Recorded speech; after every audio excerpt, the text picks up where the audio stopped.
Today's CBS News news. on the hour, sponsored by Progressive Insurance. I'm Michael Wallace. Another sell-off on Wall Street. CBS's Jason Brooks says traders are worried about the economy. The Dow plummeted 748 points as inflation expectations soared higher in the University of Michigan's Consumer Sentiment Index for February, with a large decline in expectations for future big-ticket purchases such as autos and appliances. There's also a report on declining home sales. Los Angeles Mayor Karen Bass has canned Fire Chief Kristen Crowley. Acting in the best interest of Los Angeles public safety and for the operations of the Los Angeles Fire Department, I just met with Chief Crowley and removed her as Fire Chief. Bass says Crowley sent 1,000 firefighters home before the wildfires started, despite a forecast of high winds. The Pentagon expects to lose 5,400 probationary employees next week.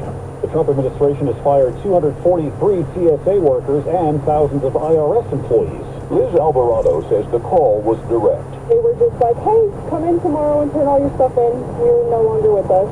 She was just 3 weeks from completing her one-year probationary period. Federal employees can be terminated easily during that time. Alvarado says Americans who need help from the IRS are now going to have to wait longer. There's going to be even less workers here now. You know, these are real people, real jobs. Experts say the layoffs of about 7,000 IRS probationary workers nationwide likely means the agency's plan to go after high wealth and high-income tax cheats will not move forward. Christopher Cruz, CBS News, Washington.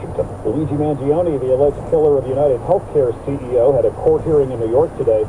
His attorney, Karen Friedman Agnafilo, is upset the Justice Department won't allow Mangione to be held in state custody.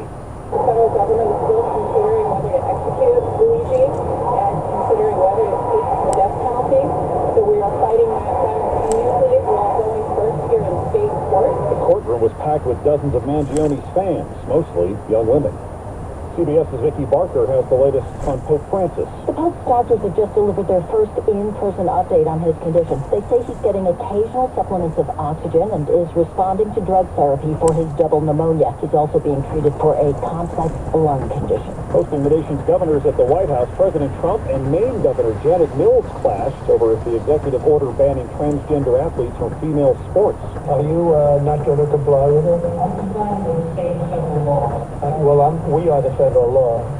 Well, you better do it. You better do it because you're not going to get any federal funding at all if you don't. Governor Mills told the president, "We'll see you in court."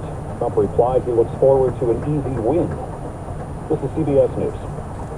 Well, that's today's news. I didn't hear any good news, did you?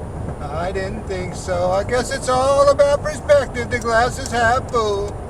Well, as always, I'd like to thank you again for coming along with me on these Dash Cab News adventures. You know the drill.